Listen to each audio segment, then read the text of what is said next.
I'm Stephen Herrera, and this is Herrera on Hollywood. Today, I'm interviewing Matt Patterson. Matt is a marketing manager, producer, and a project leader in the entertainment industry. He worked at the Warner Brothers Warner Archive Collection for over 10 years. After his employment at Warner Brothers ended, he produced a film called Lunamancer.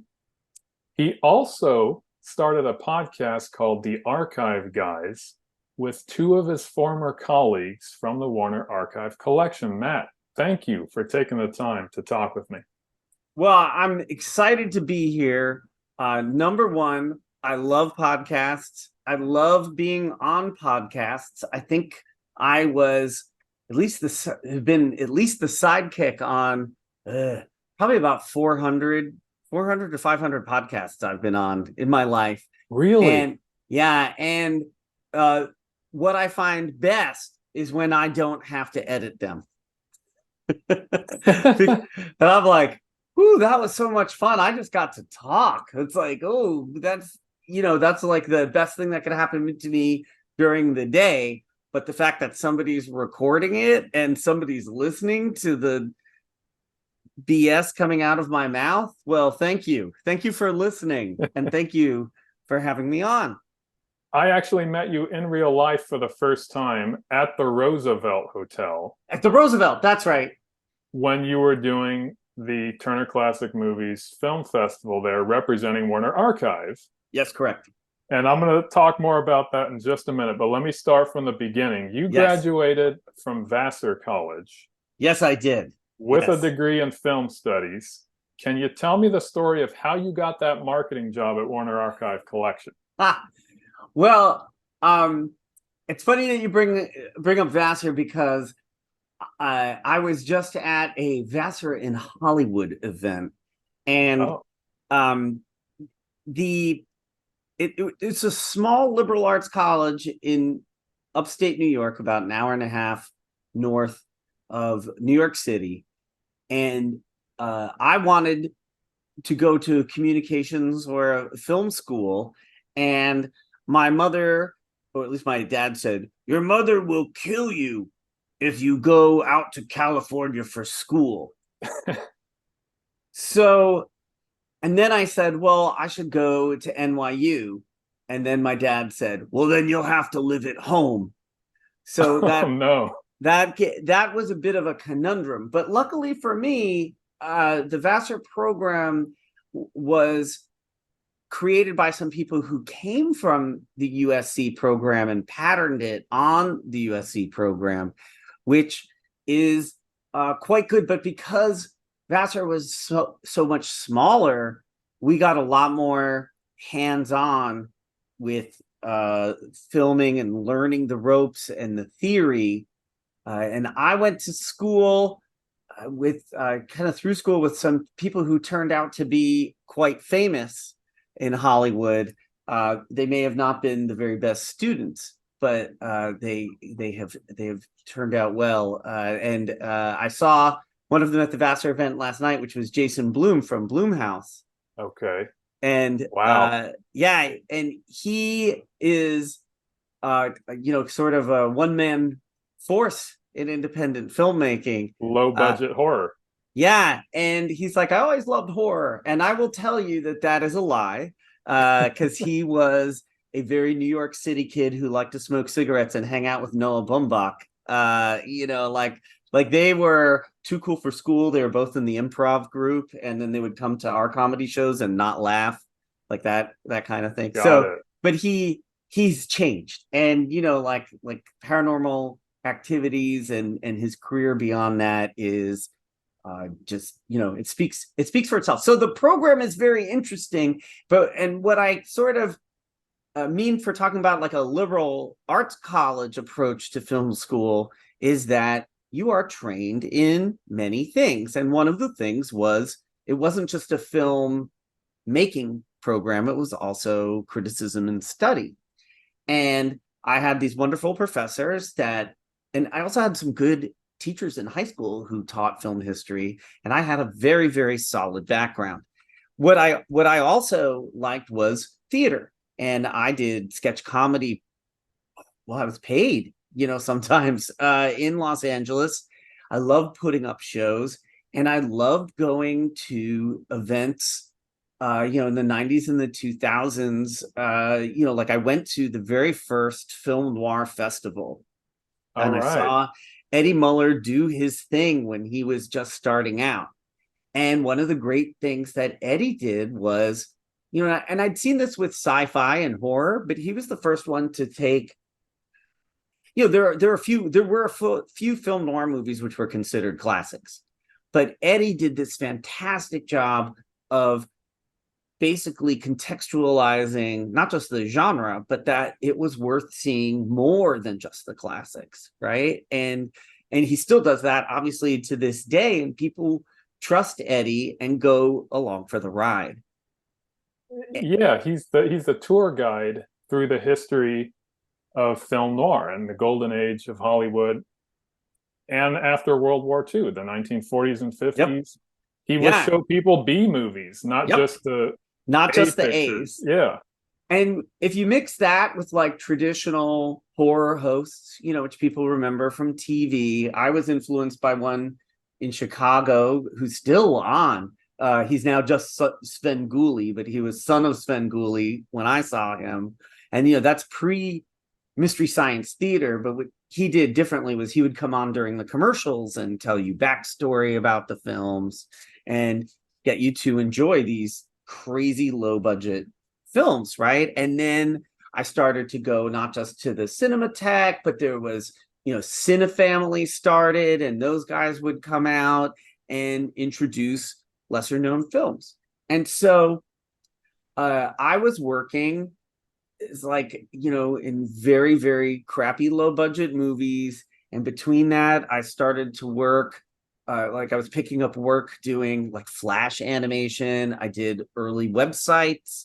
I won like some awards for working with people on websites for Mattel, like toys and things like that. But then when the Great Recession rolled around, I was out of work, and I went to a temp company, and they looked at my very eclectic portfolio, and they were confused. And so something clicked in my brain where I go, what if I just took all the Hollywood stuff that I did and put it in, at the time, a Flash template, and it would go pew, pew, pew, Schindler's List, the Hulk, like just the few things that I had done. And I came back and they were like, we can do something with this. And within a week, they gave me a phone call and they said, do you want to work for Warner Brothers as a temp? And I said, Wow. yes. And I showed up the day before they launched the WB shop, which was, it existed for quite some time, but it was one of the first integrated direct-to-consumer websites that Warner Brothers was launching in 2009. It was like March, early March. And then 3 weeks after that, they launched the Warner Archive Collection, and I helped launch that. And I remember the guy who hired me, who was like the VP, when it launched, he was looking at where all the web traffic was coming from to the site. And, they had hired Debbie Reynolds to go on the Today Show, right? They were like, their marketing program was something more like, it's TCM, but not. Because studios are very good at selling hits, right? It's a hit machine. Casablanca, okay, that's a hit, like the best, right? They're very good at saying something's the best. They know how to gussy it up and get it in front of a mass group of people. What they were not so good at was like the Eddie Muller kind of stuff, the Cinefamily, right? The horror hosts, because still to this day, studios get very uncomfortable when you're like, it's got an honorable mention.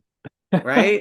That's not the business that's like for Roger Corman. That's for a B or C-level studio. That's not how Warner Brothers likes to see itself. But my boss saw that a huge amount of traffic was coming in for the 70s cult movies from Ain't It Cool News, which we all may know, right? And he pronounced it, he goes, and he just said out loud to like he walked into the office and he goes, "Does anyone know what Ain't It Cool News is?" And a little bell went off in the back of my head where I go, oh, nobody here knows about any of this stuff. And I'm just a temp, right? Right. So it's a very long answer. But what it basically is I was the right person in at the right time with the right mindset.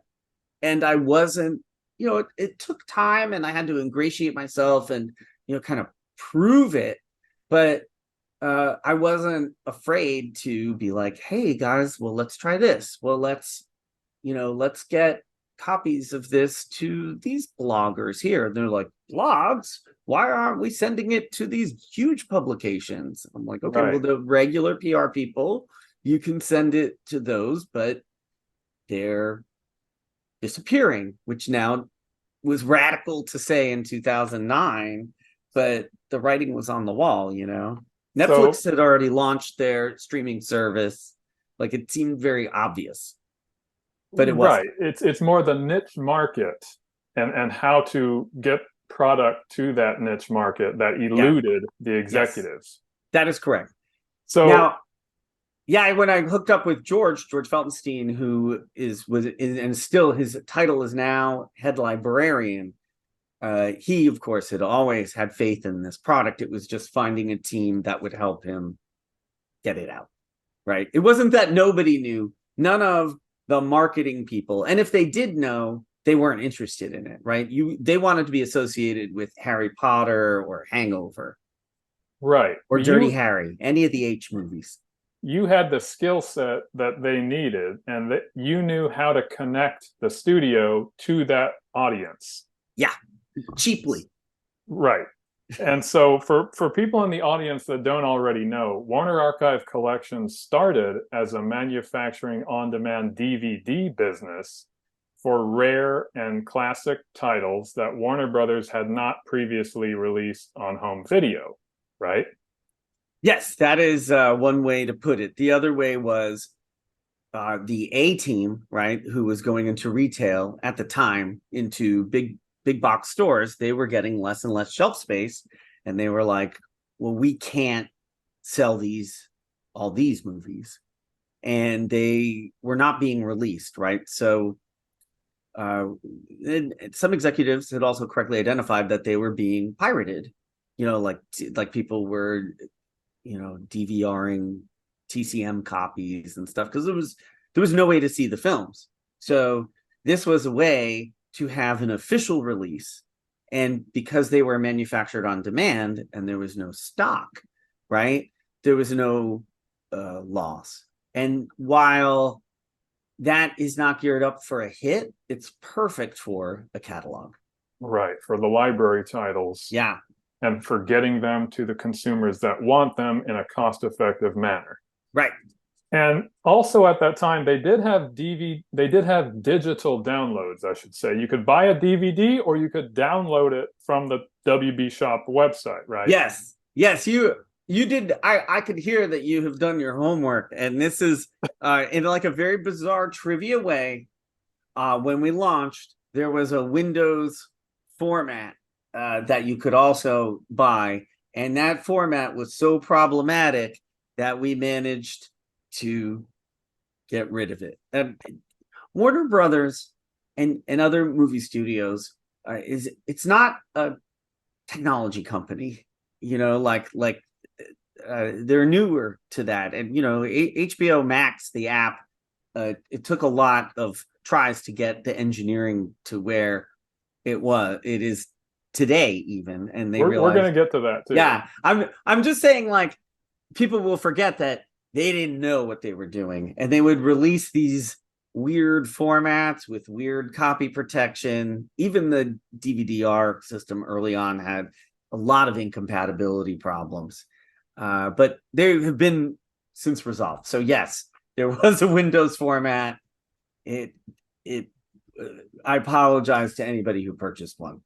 And there was also a podcast to Yes. promote Warner Archive, and that was hosted by George Feltenstein, D.W. Ferranti, and you.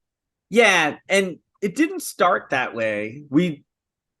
The first version, because you can still hear these because they're still up on the podcast feed, was this guy Scott, who now works with the Academy on their website. He got George to intro old radio shows. And Lux Radio Theater. Yeah, exactly. And sometimes those would wind up on DVDs, but if we were having a release and they had a Lux Radio Theater or whichever one, George would introduce it. And then when I started to get more involved, it was like, hey, let's do some interviews. And so interview podcasts went up. And then in 2012, I was like, I sort of pitched to one of our bosses, like, hey, George has this meeting with Dan and I every week where we go over the releases. What if we recorded that? And then he was like, and also because I had tried the Warner Brothers way, there was a Criterion podcast not done by Criterion, right? The Criterion Collection. Ryan Gallagher was doing it. And at first they had given me a bunch of money to go after podcasts, and me and another marketing guy got Adam Carolla to talk about our movies, and Kevin Smith, who still remembers it, because he promoted Then Came Bronson. And the return on that, it wasn't great. And I said, well, for the same amount of money, we could pay somebody to do something like the Criterion Cast. And then they rejected that. And so I said, well, for free, we could do it. And then that was 400 episodes. Yes, I remember when it started out as George introducing the Lux Radio Theater. Yeah. For people that don't know, this is going way back. There was only two formats back in the old days of entertainment. There was radio and there was film. And when there was a popular film released in theaters, oftentimes the same actors and actresses would record a radio version of the film, and that would get broadcast on the radio. And so we have these recordings. It was called the Lux Radio Theater. And so George Feltenstein of the Warner Archive Collection would introduce these episodes of the Lux Radio Theater, and he would play them in their entirety. And I remember listening to those. This is a great idea. And it, and it's fun to compare and contrast them. There's a lot of ephemera, right? And what do you do with ephemera? And we might even call reality TV ephemera today, right? But since everything is now saved and can be remarketed, right? Why not remarket old radio shows to promote films, just the same way that it was being done 75 years ago? Right. And as the marketing manager, you were involved in a lot of different promotional activities for Warner Archive. As I said at the beginning, you were running the Twitter account. You were personally giving out DVDs at events like the Turner Classic Movies Film Festival. Can you talk more about some of the other marketing efforts that you did? I called them $0 promotions because it just revolved around me. I know that it annoyed some other people at the company because I'd be like, I'm going to TCM. And then I'd show up with overruns, right? Because people were going to throw them out. And I'd be like, no, give them to me. And then all of a sudden people, they would find Warner Archive movies in a closet and they'd be like, we heard Matt wanted these. And so I filled rooms of these discs and I'd be like, all right, I get to give these away. And some people would come for events and they'd be like, well, do you have anything you could give us to give away? And I'd be like, how would you like 500 random DVDs? You're like, could we Wow. pick them? I'd be like, nope, I'm just going to give you a box. I mean, I'll sort through them a little bit, like hopefully you'll get, if it was like a sci-fi event, like mostly sci-fi, right? But Right.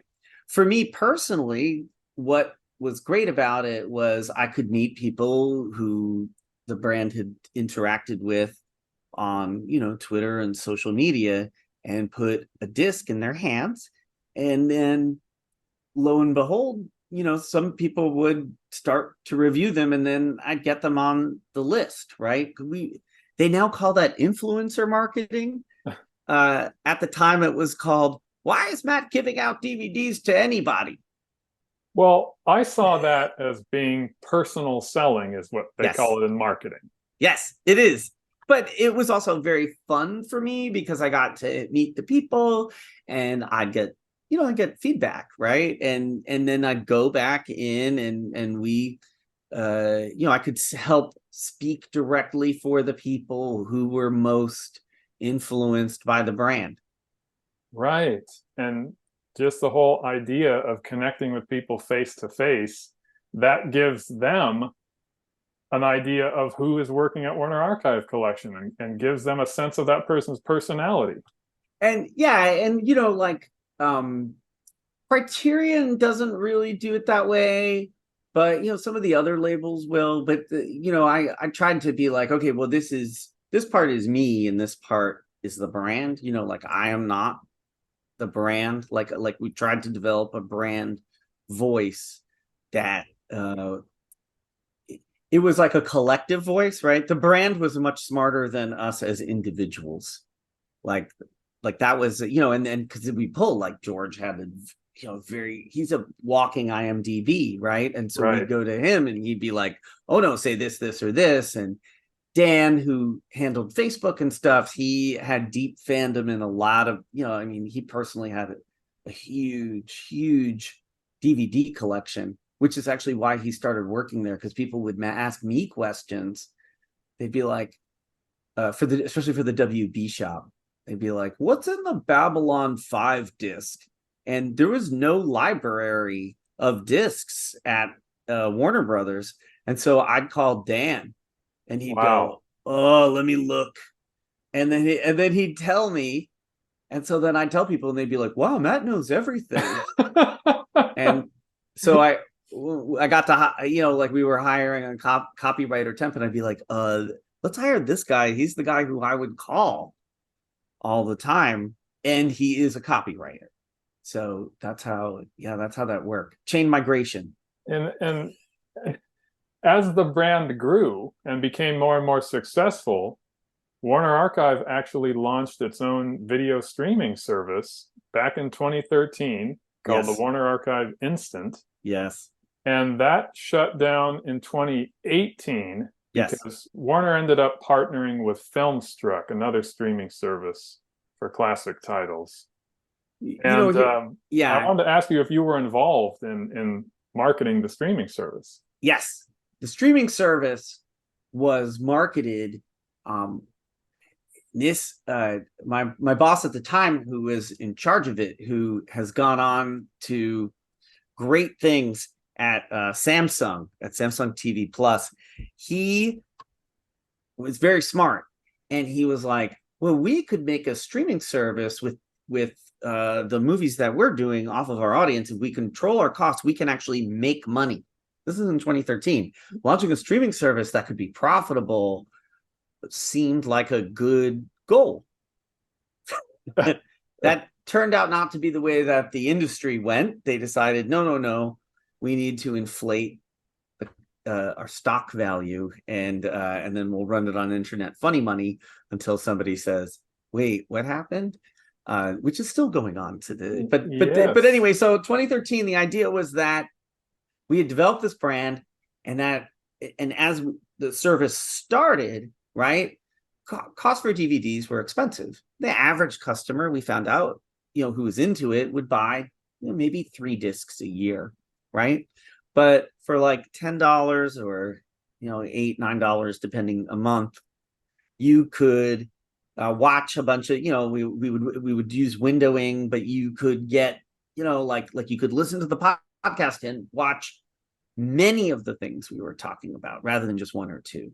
And so we developed it as this program that worked together, not, not one over the other, which ran very smoothly. But then the Warner Archive Service, after, like the division we were in folded into another division, and then the Warner Archive Service got sent to a different division than we were. And so it started to get run out of New York. And then that internal business folded.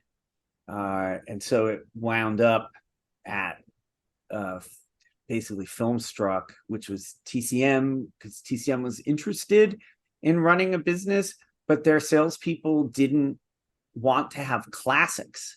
So they decided that they would go Criterion, right? They'd be the filming Criterion, and they did a great job of it, but they couldn't.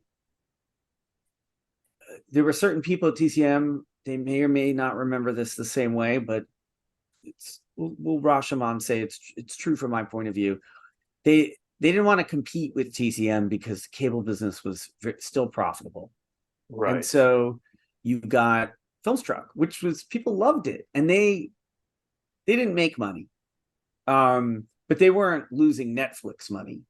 But then what happened was, there are various reasons for it folding, but one was that the general digital licensing was, the terms were up, and so they knew at that point that they were going to probably be launching what would become HBO Max, and so they didn't want, and again I say they because it's like 4 executive cycles ago, they didn't want internal competition. Essentially, that was one of the reasons. I mean, the reasons that were stated were all true, but there are other extenuating.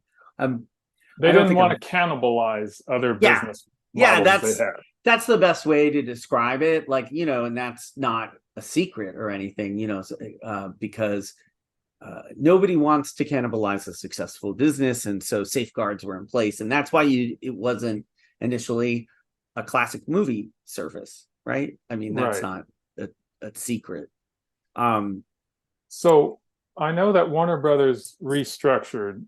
It seemed like to move away from the declining physical media business and focus on their own subscription streaming service. And they launched HBO Max in May of 2020, which was shortly after the pandemic started. And I know that your time at Warner Archive Collection ended in December of 2020. And what were some of the thoughts you were having at that time, and how did you decide on a new direction? Where are my freebies? The pandemic was crazy, and there was new management that had come in, and the decision was to, focus on the streaming service. And I feel that that management is no longer there.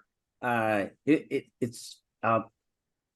be charitable and say it's hard to run a company by Zoom, but they made a lot of hasty and expensive decisions, and it was a very profitable business, and it remains profitable, but it, and discs and VOD, the new administration realizes that the old group had shut down a lot of different revenue streams, right? By focusing everything on one stream, they learned that it's an ecosystem, right? And, there's not just movies, television, and streaming. There's, airplanes, hotels, hotels, not just this AVOD, SVOD, TVOD.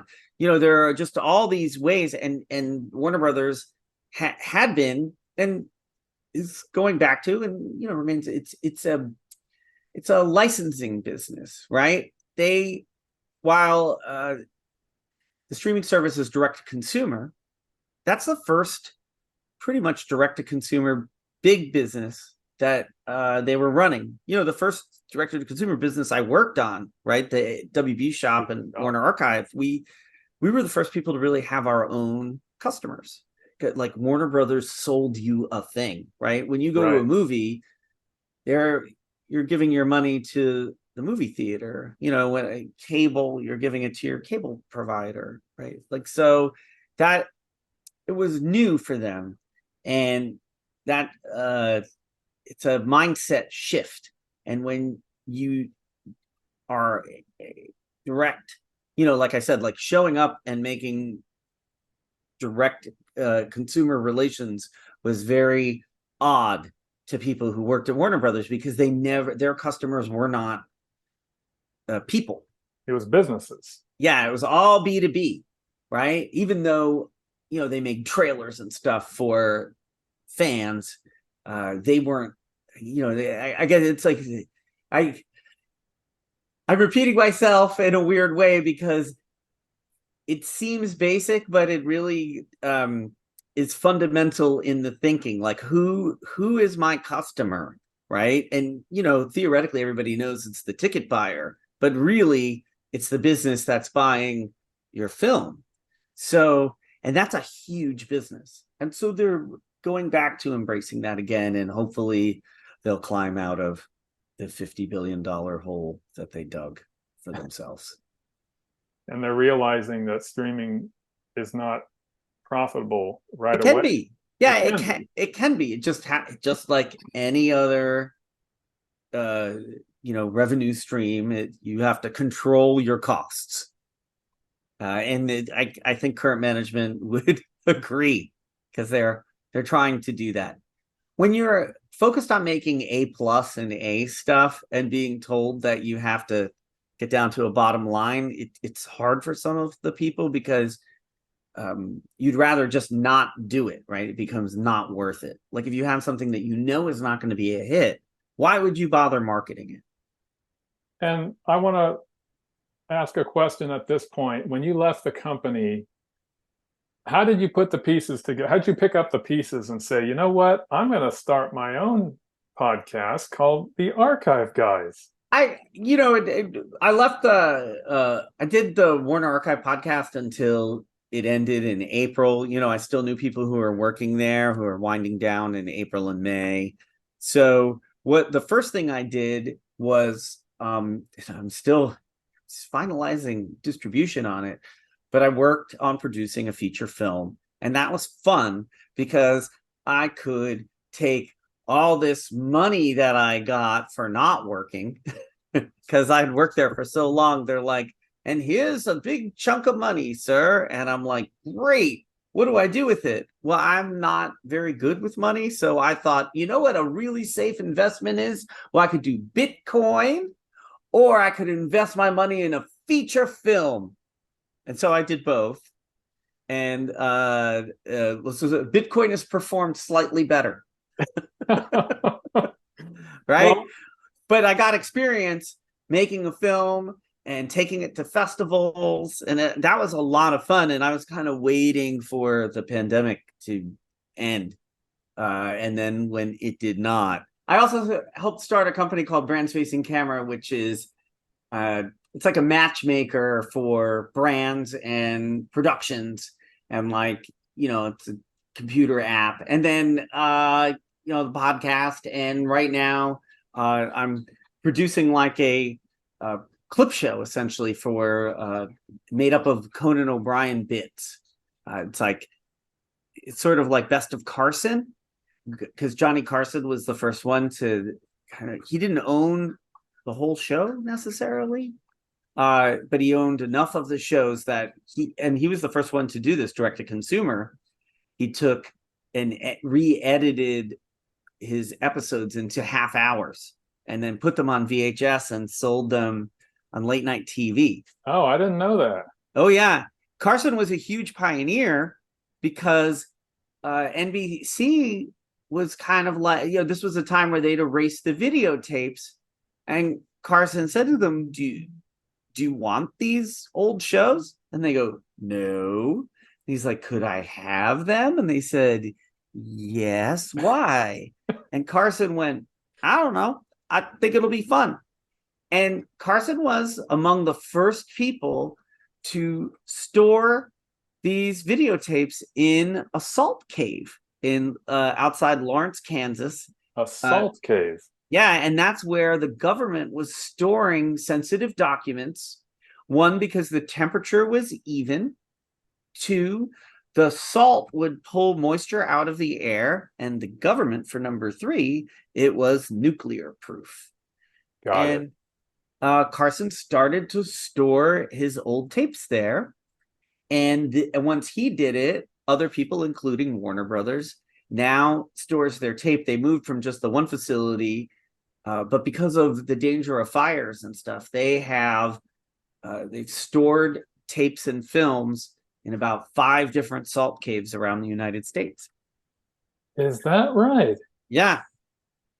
And but these Conan O'Brien bits were not stored in a salt cave. They were on a server, and it's like literally 8,000 clips. And Dan, who is my co-host on the Warner Archive podcast, we're putting together like 300 half-hour episodes of Conan bits, and they're going to run on a fast TV, right? Because this is where this is a new money-making area for catalog, is all these channels like, Pluto and stuff like that, which some of them are linear, and you will also be able to video on demand. So it's a lot of the same stuff. It's like, what do you do with this old stuff? And there are many uses for it, and people will pay money. So for those in the audience that don't know, Matt is talking about FAST, which is free, ad-supported streaming television. Yeah. How do you people not know what that is?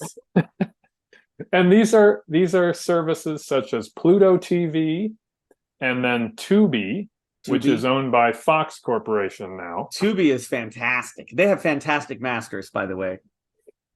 I agree. Excellent quality material on Tubi. Really good. But I want to talk about your film that you produced, Lunamancer. Yes. The sci-fi film, and you were even talking about that on one of your episodes of your podcast, The Archive Guys. Yeah, why wouldn't you self-promote? Our first, and what I would say is probably our most prestigious screening, was at the Philip K. Dick Film Festival, where we won Best Film. Congratulations. It's like a post-industrial, alienated dude with a crowbar movie. That's probably the best way to describe it. And he has kind of psychic powers, and there's a kind of moon magician, the Lunamancer, who has kidnapped his twin sister, and he has to go into the underworld to get her back. It's sort of like a Persephone story. I co-wrote it with the director, and that is Noah Mucci, but I like to say Mookie because it makes him sound like a fine pasta. But Noah went out and shot it on his own. I mean, with a lot of help, but he wanted to go to upstate New York to shoot a movie, and he went and shot this like incredibly striking footage, and he had like a 30-page script for a feature. And I watched a little bit of it, and I'm like, Noah, we have a movie here. We can make it 71 minutes. We can make a feature out of this. It's not a short. We can make a feature, but we gotta do reshoots and rewrite. And so I'm a rewriter. That is and I helped structure it. It was almost told like a dream, and now it's like a dream that kind of makes sense, but it's weird. It's a weird film. It's taken a whole year to negotiate distribution, which I thought, basically it's this. I was, for 12 and a half years distributing or helping to distribute, stuff from the Warner library that was very niche. And I thought, well, I'm going to do it from the other end. I learned a lot.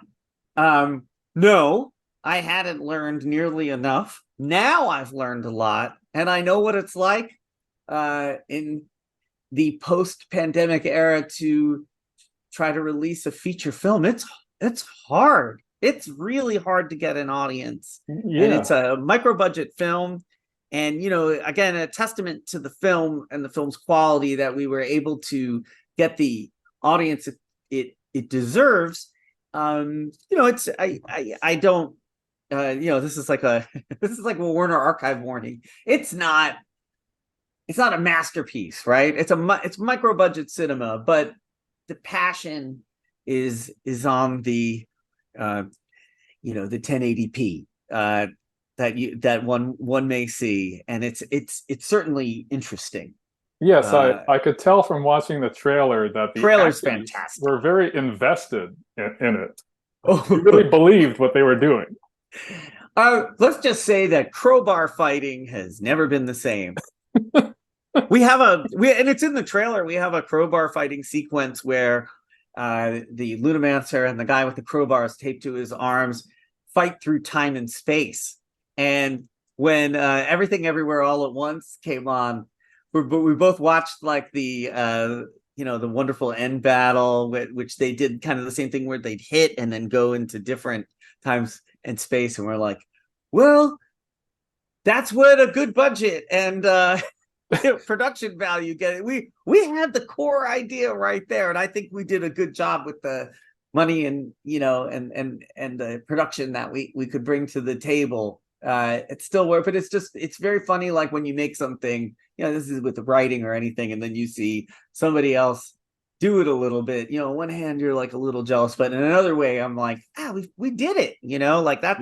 That's what makes it fun. And we have a 2-minute trailer. You can watch it at lunamancer.com, and I hope it is viewable on perhaps one of the platforms like Tubi. All right. That's where we're trying to get it. And I am trying to get a disc version out because I happen to know people who review discs. Wow. And so that would be fun. We recorded a commentary track. I mean, like, why I've made quite a few of them myself. I'm like, I can do it for my own film.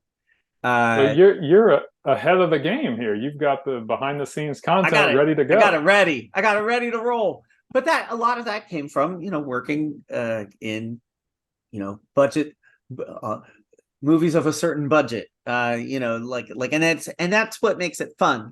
And now that we've talked about your film and how people can see it in the future, maybe on a fast streaming service, perhaps, I want to go back to what you were saying about the company you started, Brands Facing Camera. And what that is it's almost like a brokerage firm that's bringing together marketers or companies that want to put their products in front of consumers and consumers, and filmmakers that are reaching a certain audience. Yes. Right? It's like this is a kind of funny technological part about it, which I enjoyed, because I've helped Warner Brothers build websites earlier in my tenure. It's built on dating software, which is kind of funny, right? Because you're like, well, what does dating software have to do with that? Well, dating software is essentially matching, right? And you want to match criteria. So if I'm a brand, right, I'm like, I'd like to reach this audience in this kind of movie or TV show, right, with this reach, and I have this product, you would have your profile. Then movies would be like, I need a this or a that, or I'm looking for this other thing. Now, right now, a lot of you can have a product placement manager do that, right? It's like because I work with this Jeff, who is the founder. He was a product placement manager for a long time, and his job was like, Jeff, we need boots for this, Texas oil rig show. And so he would be like, okay. And he'd call up all these different boot companies and try to find the person and be like, do you want your boots? Do you want a celebrity to wear your, that's a lot of work. But that film could afford to pay him to do that. Right. But now now that everybody can make a film, or even, by the way, even big films, right? If you create this profile and you need boots, right? You could enter in, I need boots. And then if there's somebody offering boots or shoes, they may match, and then you would contact them. That's really it. It's like social media, but for companies and matching, it's like a matchmaker. And then the Archive Guys podcast. So I wanted to ask you, at what point in your journey after leaving Warner Brothers did you think to yourself, you know what, I'm going to start my own podcast called the Archive Guys? Before joining Warner Brothers, I was, and Dan as well. Dan and I knew each other for a long time. We did different media, theater, sketch comedy, and podcasts. Where I actually had I had a video podcast in 2008. Really? Oh yeah, but it was prank videos. I had a prank show. If you don't want to get into that. But the so after a certain amount of time, went by, we were like, well, what do we like to do? Well, we obviously know how to do podcasts. We're well trained. And with the Warner Archive podcast, we could do anything we wanted, but the guardrails it was Warner specific, right? And usually had to do with new releases. And so we're like, we could do anything we want, which is freeing, and yet at the same time almost too freeing. We have experimented with some different formats, but the one that I like now is we'll just kind of pick a topic and a guest and sort of lyrically navigate it. Sometimes we navigate it for 3 hours and I have to cut it down to an hour. So you're not missing anything with the 2 hours. You co-host the podcast with two of your former colleagues from Warner Archive Collection, D.W. Ferranti, and who co-hosted the podcast with you at George Feltenstein, and Kelsie Milburn, who was an intern at Warner Archive Collection. Well, Kelsie wasn't an intern at Warner Archive. Kelsie was a Vassar student who I met through the Vassar network, who came to me and said, do you know of, during the pandemic? And she was like, do you know anywhere I could get a job? And I said, no. How would you like to be on a podcast? Oh. So Kelsie was our intern. Oh, I see. After hours, meaning Dan was my intern. We kept calling her the intern, although, trust me, I did all the interning. Kelsie hit it off with me and Dan because her dad owns a comic book store. And so she surprisingly knew a lot about media. But what we liked about her was that we would just shop talk, right? And forget that most of the audience has no idea what we're talking about. Right. Like things like Fast Channel. And Kelsie would tell us like, what are you talking about? And then also because we're old and she's not, we would ask her what she was watching. She and her boyfriend like a lot of crazy movies that, sometimes Dan and I hadn't heard. So that makes it fun for us because it's like exposing us to like these. She loves Korean horror. Dan and I like it, but we don't keep up on it as much. But she's very, she's like, watch this one. And they're all great recommendations. So it makes it fun. It gave you guys the perspective of a young person. Yes. And like vampires. So it was at that point when you thought, well, why don't the three of us start a podcast? Was that it? Dan and I had been talking about it, and I was like, well, if we can't have our old boss, who would we want to replace us with? And Kelsie she was just perfect. She was like, right. She was at the right place at the right time in the right way. See, I pay it forward.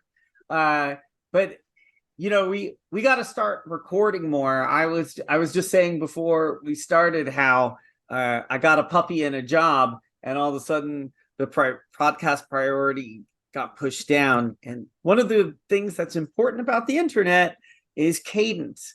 You have to keep chipping away at some kind of regularity, or else people start to tune out. I just went to the TCM festival, by the way. I had a great time.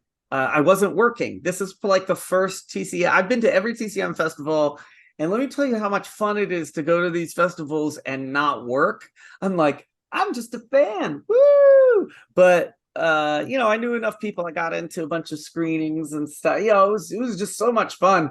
But I'm talking to, I know a lot of the bloggers and stuff, and as I'm talking to them, I'm like, oh yeah, I should do this. That's right. I got this podcast going. I gotta start doing it again. Like I could talk about TCM. I had such a great time, and I'm just there talking with everybody about what it was. And I was like, if I recorded this could be a good episode. You forgot temporarily. Yeah, if anybody wants to hear 4 hours of crap about a 70 millimeter photochemical new print of Airport, I have it all in my head right now. It was so much fun. What a great screening. What a weird movie, and what a strange movie in a way to recreate photochemically at Photochem, the only facility that does new 70 millimeter prints. And Eddie introduced it, and he was like, "This is not a noir, but it's deserving of your respect." Airport might be like, they weren't comedies, but they were such big and a huge cultural phenomenon. There were, I think, 4 of them, all the way through the Concorde one, which I believe was 1980. There was like Airport, Airport 2, Airport 77, Airport 79. That might have been the last. That was the Concorde one. They're like the Police Academy movies. It's like they did big box office, but not many people now are like, I got to get the golden box set of Police Academy. I love the one where they go to Russia. They're not in the public consciousness today. No, it's there's, and you see this again with the 40s and stuff. There's like stuff that was just so popular at the time that just kind of washes away. And some things that were not as popular are huge. I call it like the film noir effect, right? Like film noir crime films, especially low budget crime films, they were around, but nobody was like, I can't wait for the latest film noir. Like the term did not exist. No, it was not known as film noir at that time. They didn't even know they were making film noir. No, and what's nice, and TCM picked up on it, and at this TCM Film Festival, they showed one of my favorite cowboy noir films, and we talked about this on the Warner Archive podcast a lot, which was Blood on the Moon. And Blood on the Moon is so good because it's noir, but with cowboy hats, right? And it was written by the same people who wrote crime movies. Like to them, it's like, like Monogram made 2 kinds or like 3 kinds of movies. Adventure, like a Bomba style movie, right? A crime movie, which we now call film noir, and westerns, right? But the same people worked on those. So when you look at it as a business, right, and less as a genre or like a French critic, and more as like, well, what else were they doing at the studio? Now you start to see these things that we loved about noir in certain cowboy movies. So I was going to ask you, how do the 3 of you prepare for an episode of the podcast? Is it just like what you're doing right now, talking about your trip to the Turner Classic Movies Festival? The Archive Guys podcast was a little harder than, the Warner Archive podcast was like, these are the films coming out, and okay, we're going to touch on those, and then we'd have like other news or what's on the streaming service, or this, we're going to this event, right? It was easy to calendar. This one would be more like what's a future, like Airport movies. I'd love to just talk about Airport and Airplane. People love that movie, but people now watch Airplane without watching Airport, right? And if you see it in the context of the Airport movies, all of a sudden you realize it's a really funny movie. What was a funny movie is even funnier because you're now seeing all the pieces coming together, right? And it's adding a level. When you watch a few multiple shows, it adds a level to the experience. one of the podcasts which we recorded and I haven't posted was I watched body switching movies from 1986 to 1991. And there are a surprising amount of them. The most famous one, of course, being Big. But yes, I remember Big. But it had to be body swap, well, Big was big to small, but or it would body swap young to old, right? Like I made it. It had to be like, the equivalent of it was like growing big to small or small to big, or and I didn't do gender in this one. There was no gender swap because that's a whole other subgenre. Anyway, it was about 6 films, and they're very strange to put back to back. Okay, so is it more or less you come up with an idea and then you share that with the other members of the team, or do they present things to you as well? No, they absolutely. It's in the simplest ones. We have some episodes where it's like we're each bringing a movie, and then everybody watches it, right? Like that's a good simple one. It's like, it's like you and a bunch of friends, and we're all suggesting one film, and usually one is like we would do something old, something new, and something out there, like a newer release. And what's nice is some people would send me their books or their upcoming or recently released films on disc, and it's fun when you get to talk to the filmmakers. And a lot of the films and stuff that we chose would be, we did one with David Weiner of he had a 6-hour documentary on 80s sci-fi movies, and we're like, who would watch a 6-hour movie about sci-fi? And then if you watch us like talking about it, we're like, I actually really liked it. I mean, I didn't watch it all in one sitting, but it wasn't in episodes. Like a lot of our questions were like, how did this? But there's nothing wrong with formatting your project that way, right? It's digital. You're not. He showed it in a theater in 2 parts, 3 hours, and then took a break. But that is an unusual way to see it. One thing that I've talked about to people, and this would be a great episode, is certain people who are a little older don't understand the VHS revival. A lot of the people who are into it were not, maybe we're like 5 or 6 years old when the switch, when there were no more VHSs, or even younger, right? If you're 25, you don't have it's like somebody who was born in the 70s loving the 60s. You know what I mean? It's like you're trying to capture this essence of a time just before you. And I feel that's like someone else's nostalgia. People like errors. They've always liked errors, but when you come out and say it, it makes people confused, right? Like some people who love 35 millimeter prints and they love to go. Most 35 millimeter prints are garbage now. They they're at their end of their lives, and there are newer prints. They're always new. There are still newer prints, but most prints have frames missing or like big scratches. But the audience doesn't care because that imperfection is authentic, right? Imperfection has some level of authenticity that you don't get from your phone. Like that's not, to them, that ubiquitous phone experience is common, and it's special to watch a VHS.